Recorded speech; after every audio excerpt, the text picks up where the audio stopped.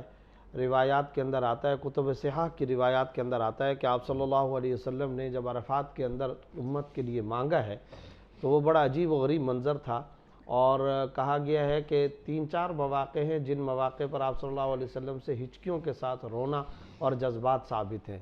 حضرت معاذ بن جبل رضی اللہ تعالیٰ عنہ کو جب یمن بھیج رہے تھے، ایک موقع وہ تھا۔ بدر کے موقع پہ جب بار بار فرماتے جاتے تھے اللہم لو تہلک ھذہ العصابہ لن تعبد الی یوم القیامہ، ساری رات یہ جملہ عطا فرماتے رہے، اور ایک یہ عرفات کے میدان کے اندر تو وہ جو کھیت کی منڈیر سی تھی اس پر کھڑے ہو کر کے سارے صحابہ کرام پیچھے، حضرت اسامہ بن زید رضی اللہ تعالیٰ عنہ کے ہاتھ میں اونٹنی کی نکیل، حضرت علی رضی اللہ تعالیٰ عنہ ایک طرف کھڑے ہیں، حضرت ابوبکر صدیق رضی اللہ تعالیٰ عنہ 2 قدم پیچھے ہو کر کے آپ صلی اللہ علیہ وسلم کے پیچھے کھڑے ہیں، اس وقت امت کے لیے مانگتے جاتے ہیں۔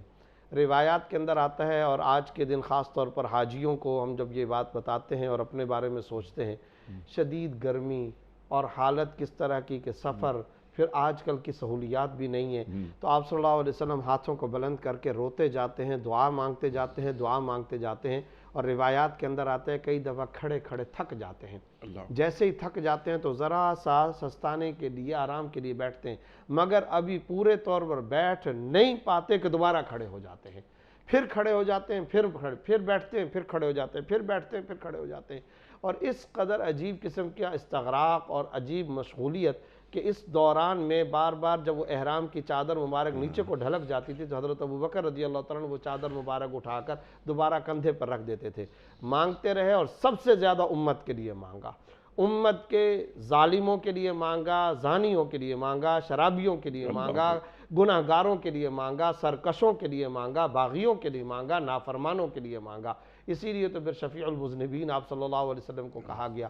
یہاں آپ صلی اللہ علیہ وسلم مانگتے رہے، اور عجیب بات یہ ہے، ایک ایسا والہانہ مانگنے کا استغراق کا عالم تھا کہ جب شام کے وقت میں عرفات میں کچھ لوگوں پر یوں نظر پڑ گئی کہ وہ شاید عرفات کے کنارے کھڑے ہو کر اپنے برتن، اپنا ساز و سامان سمیٹ کر مزدلفہ کی طرف جا رہے، اس پر بھی غضب کا اظہار فرمایا، اس پر بھی ناراضگی اور غصے کا اظہار فرمایا کہ یہ مانگنے کا موقع ہے اور تم لوگ یہ کر رہے ہو، یا تمہارا ذہن ادھر کیسے چلا گیا، اس طرف کیوں چلا گیا؟ کیونکہ بعض صحابہ کرام نے یہ سوچا کہ ہم حدود عرفات اس کے کنارے تک آ جائیں اور پھر غروب آفتاب کے بعد ہم مزدلفہ کی طرف روانہ ہو جائیں گے، مگر یہ جو حدود عرفات پر آنا، کپڑے، ساز و سامان کی تیاری، اس کو بھی آپ صلی اللہ علیہ وسلم نے پسند نہیں فرمایا، اور اس وقت بھی یہ فرمایا کہ اللہ کی طرف متوجہ ہو۔ پھر جب مزدلفہ کے اندر گئے، وہاں کچھ آرام، کچھ سستانے، پھر اس کے بعد جب مانگا ہے تو اس موقع پر آخر کے اندر بہت خوشی کا اظہار فرمایا، اور خوشی کا اظہار اس لیے فرمایا تھا کہ میں وہاں امت کے لیے مانگتا رہا، ایک طبقہ ایسا تھا کہ جس کے لیے دعا قبول نہیں ہو رہی تھی، یہاں آ کر اس طبقے کے لیے بھی اللہ تعالیٰ نے قبولیت فرما دی، اور اس کے لیے بھی اللہ نے خوشخبری عطا فرما دی۔ تو قیامت تک کے حاجیوں کے لیے یہ درس اور یہ اہم پیغام کہ یہاں مانگنا ہے، خدا کی راہ کے اندر قربانیوں کے ساتھ ساتھ جو دعا مانگی جاتی ہے وہ قبول ہوتی ہے۔ بے شمار فوائد میں نے شروع کے اندر 4 اینگل تو بتائے تھے، اس میں ایک دعا کا، پھر سب سے بڑھ کر یہ کہ دعا میں جملہ کیا پڑھا جائے، تو آپ صلی اللہ علیہ وسلم نے امت کے ایک فرد اور حاجی کو موحد بنایا ہے، وہ کیسا توحید کا کلمہ فرمایا، میری دعا، میرا ذکر آج کے دن، اور پھر فرمایا صرف میرا نہیں، 1,24,000 انبیاء کا ذکر آج کے دن تو لا الہ الا اللہ وحدہ لا شریک لہ لہ الملک و لہ الحمد یحیی و یمیت، میرا کلمہ تو یہ ہے۔ یہ امت تک کے آنے والے تمام حجاج کو سبق دے دیا۔ پتہ یہ چلا اللہ کے سامنے اس طرح ہاتھوں کا پھیلانا اور اس طرح جبل رحمت، اس طرح اللہ سے مانگنا، احرام کی 2 چادروں کے اندر باہر نکل کے کھلے آسمان تلے رو رو کر کے مانگنا، مگر ہر رونے اور مانگنے میں توحید کی گواہی دینا، آج کے دن اللہ کو یہی محبوب ہے، اور اس کی وجہ سے ہدی للعالمین کہا گیا۔ حقیقت یہ ہے، مولانا نعمانی رحمۃ اللہ، منظور احمد صاحب نعمانی رحمۃ اللہ نے لکھا ہے، یہ جو حجاج توحید کی شہادت عرفات کے میدان کے اندر دیتے ہیں، اور 1,24,000 انبیاء نے جو شہادت توحید بار بار دی ہے، اس کی وجہ سے کائنات قائم ہے۔ اللہ اس کی وجہ سے پورے سال انسانوں کو رزق مل جاتا ہے، اس کی وجہ سے یہ پوری کائنات چل رہی ہے۔ اللہ کو اس دن یہ توحید کا کلمہ اتنا بھاتا ہے، اس قدر محبوب ہے، اس لیے آپ صلی اللہ علیہ وسلم نے خلاصے کے طور پہ فرما دیا میرا اور 1,24,000 انبیاء کا کلمہ یہی شہادت توحید ہے۔ تو یہ ایک اہم ترین بات۔ پھر اس کے ساتھ ساتھ ایک بڑی اہم بات یہ ہے، آپ صلی اللہ علیہ وسلم کے احسانات کو بھی یاد کرنا چاہیے اللہ کہ آپ صلی اللہ علیہ وسلم کے ہم پر کتنے احسانات ہیں۔ یہ موقع تھا اور کیا مانگا، امت کے لیے مانگا، عرفات میں بھی مانگا، مزدلفہ میں بھی مانگا، اور پھر اس پر مسکراہٹ اور خوشی کا اظہار بھی فرمایا۔ تو پتہ یہ چلا اجتماعیت، امت پنا، انسانیت کے لیے مانگنا اور بار بار پورے عالم کے لیے مانگنا۔ خانہ کعبہ میں گئے ہو، میری گاڑی، میرا گھر، میرے پیسے، میری آل اولاد، ارے چھوٹو، اس چھوٹی سوچ، جزوی سوچ سے نکلو۔ ہدی للعالمین، تسخیر کائنات، جہان بانی، پوری کائنات کو چلانا، یہ ہے جو یہاں پر مانگنے، پوری امت کے لیے ہدایت مانگی جائے تاکہ یہ حج انسانیت کے لیے ہدایت کا چراغ بنے۔ جہاں ہے تیرے لیے تو نہیں جہاں کے لیے، اللہ اکبر۔ اور مانگو تو بڑی چیز مانگو، چھوٹی چھوٹی خواہشات، یعنی ہماری دعائیں بھی چھوٹی ہو کر رہ گئیں، جیسے آپ نے فرمایا بڑا گھر، بڑی گاڑی وغیرہ وغیرہ۔ عرفات میں موجود ہیں تو اللہ سے اللہ کو مانگ لیا جائے۔ اللہ اکبر، میں تیرے قریب آنا چاہتا ہوں، اور دیکھ میں یہاں آ گیا ہوں۔ ارشاد فرمائے یہ عرفات سے مزدلفہ، کھلا آسمان، کنکریاں ڈھونڈنا، اور صبح کیونکہ رمی کرنی ہے۔ مزدلفہ میں کھلے آسمان کے نیچے اللہ کیوں رکھتا ہے، اور یہ رمی، یہ کنکری کس سے ماری جا رہی ہے؟ دعا پہ بات چلی تو اللہ جل جلالہ نے عقائد و جہاں صلی اللہ علیہ وسلم کے ذریعے سے امت کو عرفات کے دن میں ایک ایسا ثمرہ اور ایسی بنیاد، مفتاح، چابی دے دی۔ مطلب یہ ہے کہ اگر تو یا ہم کسی شخص کی ہیلپ کرتے ہیں، مدد کرتے ہیں، روزانہ بنیاد پہ ہم اس کو 1000-1500 دیں، ایک یہ ہے کہ اس کا اپنا بزنس ڈیولپ کر کے دے دیں اور اس کو اپنے پاؤں پہ کھڑا کر دیں۔ تو لا الہ الا اللہ وحدہ لا شریک لہ لہ الملک، یہ توحید کا ایک ایسا ثمرہ دے دیا گیا کہ جتنی بھی دعائیں ہیں، جتنی بھی ضروریات ہیں، وہ اس میں ہی پہنچ جاتی ہیں۔ جس پہ آپ نے فرمایا کہ میں یہاں تک پہنچ گیا، میں یہاں تک پہنچ گیا، اس کو وَأَذِّن فِي النَّاسِ والی جو آیت ہے مجھ سے محترم نے جو تلاوت فرمائی، اس کے آخر میں جو من فجن من کل ضامر یاتین من کل فج عمیق، من فج عمیق سے ہے۔ التحریر و تنویر میں نکات بہت ہوتے ہیں، اس میں ایک نکتہ جو ہے عمیق فرمایا، بعید نہیں فرمایا، اس کو بڑے لطیف انداز میں وہ بیان کرتے ہیں، کیونکہ فج تو وہ والا راستہ ہوتا ہے جو دشوار راستہ بھی ہے اور جبال پہاڑی راستہ بھی ہے، مشکل سے آنا۔ تو عمیق اس لیے کہ یہ بلندی، تو ہر شخص اور حج پہ آنے والا ہر شخص تو پہاڑی راستے سے نہیں آتا، لیکن یہ ہے کہ ہر شخص ہو سکتا ہے کہ وہ پستی سے ضرور ہے۔ تو مطلب یہ ہے کہ وہ پستی سے بلندی، حج پہ جو شخص آتا ہے اس کو بلندی مل جاتی ہے، وہ اوپر تک ہی پہنچ جاتا ہے، یعنی اتنی بلندی، کیونکہ یہ مشقتیں اللہ کو بہت مرغوب ہیں، بہت پسند ہیں۔ تو یہ رمی ہو رہی ہے، یہ نہر ہو رہا ہے، یہ حلق ہو رہا ہے، یہ طواف زیارت ہو رہا ہے، یہ کیا ہے؟